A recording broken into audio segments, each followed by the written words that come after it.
Okay, so Apple just accidentally confirmed the biggest front face redesign the iPhone has had in 4 years. And honestly, it's not what any of us expected. Leaked screen protector photos just surfaced on Weibo, and they show a dynamic island that's 35% smaller than what's on the iPhone 17 Pro right now. But here's the part that caught me off guard. This change might not be a Pro exclusive. We need to talk about that.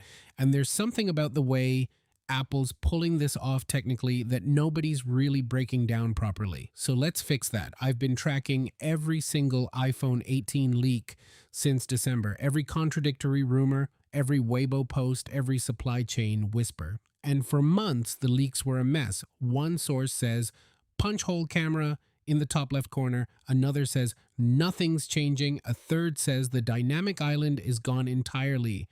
But in the last 2 weeks, something shifted. The leaks started agreeing with each other. And when leakers agree, that's usually when we're looking at something real. So here's the full picture: the design changes, the tech making them possible, and the massive schedule shakeup that means half of you won't even be able to buy the new iPhone this fall. Let's start with the headline. Ice Universe, who's been one of the more reliable leakers for iPhone dimensions, posted photos of what appears to be an iPhone 18 Pro screen protector, and the dynamic island cutout is noticeably narrower. The numbers: the pill-shaped cutout goes from 20.76 millimeters wide down to 13.49. That's roughly a 35% reduction. For a visual reference, that's like going from the width of a nickel to something closer to the eraser on a pencil. You'll notice it. Now, how is Apple shrinking it without killing Face ID? That's the interesting part. Reports suggest they're moving the flood illuminator, that's one of the infrared components Face ID needs, under the display itself. The dot projector and infrared camera stay in the cutout along with the selfie camera, but by relocating just that one piece beneath the glass, the whole pill can compress. And here's what's cool about this from a software perspective: a smaller physical cutout doesn't mean less dynamic island functionality. It actually means more usable pixels around the cutout. So your timers, your navigation, your music playback, all of those live activities get more room to display the info. The island shrinks physically but gets smarter functionally, which kind of surprised me. Usually smaller means less. Not here. Okay, now the part that sparked real debate this week. Ice Universe posted, and I'm paraphrasing the translation, that the iPhone 18 series will feature the smaller dynamic island while bezels stay identical to the iPhone 17 series. The word series is doing a lot of heavy lifting in that sentence. See, up until this post, every rumor specifically said the smaller island was a Pro only feature. That's how Apple usually works. Cool new thing goes to Pro first, trickles down a year later. But this post says series. And then Ice Universe followed up on XX, confirming the change applies to at least 3 models. Now, some outlets are interpreting this cautiously, and honestly, fair enough. It's a machine translation from Chinese. Series could mean the lineup includes models with this rather than every model gets this. But here's what I think is actually happening. The Pro and Pro Max are launching in September. The regular iPhone 18 doesn't ship until early 2027.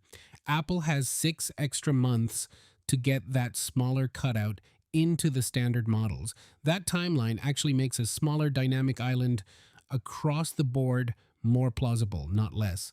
Okay, but the dynamic island isn't the only story here. Let's zoom out because there's a lot happening with iPhone 18 Pro. First, the A20 Pro chip. This is Apple's first 2 nanometer processor. The current A19 is 3 nanometer. Going from 3 to 2 is a massive generational jump in transistor density. What does that mean for you? Faster processing and better battery life at the same time. That's the whole point of shrinking the node. You can do more work with less power.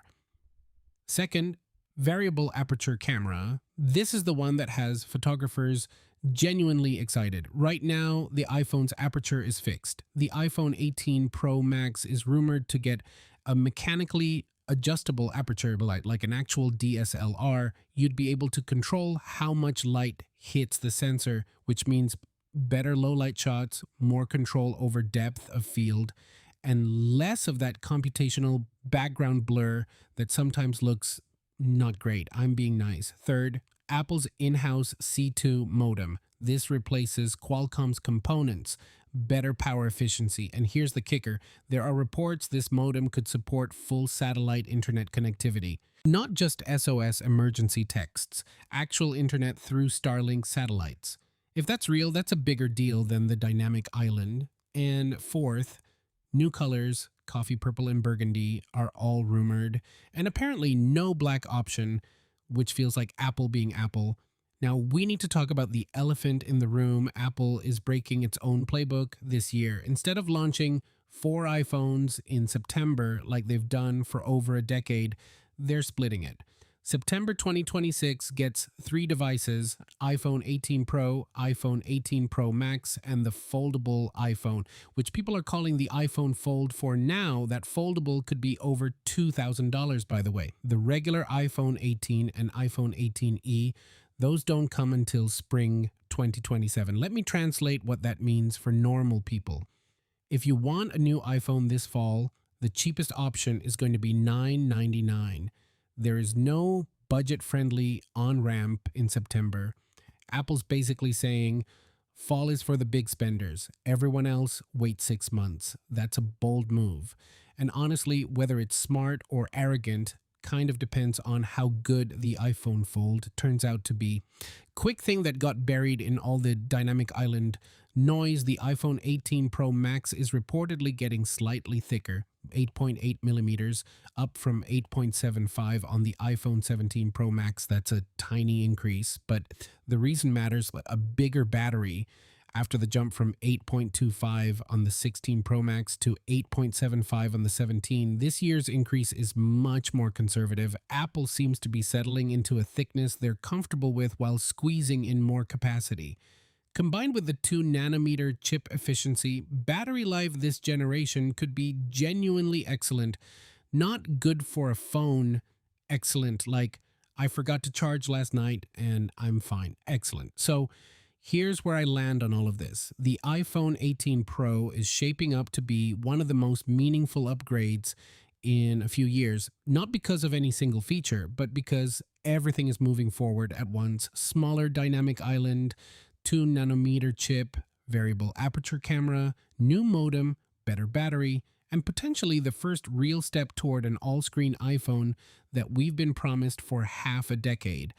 Is it revolutionary? No, and I think that's fine. Sometimes the best upgrades are the ones where every single thing gets 5 to 10% better. That compounds. If you're on an iPhone 15 Pro or older, this is probably your upgrade year. If you're on a 17 Pro, honestly, unless that variable aperture camera is calling your name, you're okay to wait. But the thing I'm most curious about, that foldable, because Apple launching a $2,000 iPhone alongside these Pro models is either the most confident move they've made in years or the most delusional. And I genuinely don't know which one yet. I guess we'll find out in September. See you next one. Peace out.